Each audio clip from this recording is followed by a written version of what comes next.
are you all? Good.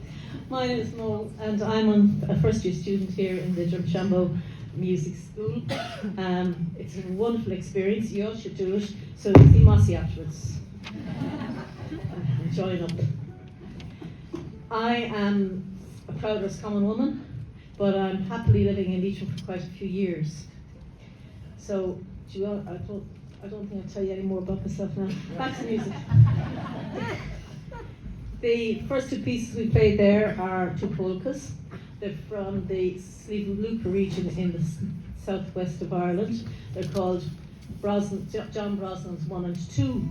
John Brosnan is a renowned accordion player from near Killarney in County Kerry, and he didn't compose the polkas, but he recorded them. So the next piece we're going to play is on Drifur, which means the sister, and it is a waltz. And it was composed and recorded by a guy called Frank Cullen, a Dubliner. We won't hold that against him. And so I shouldn't say that, there's a lot of Dubs here actually. Love them, we spent a lot of time with them. Anyway. Up the Ross. Yeah, up the Ross, yeah. And he's a mandolin player. So enjoy it. Thank you.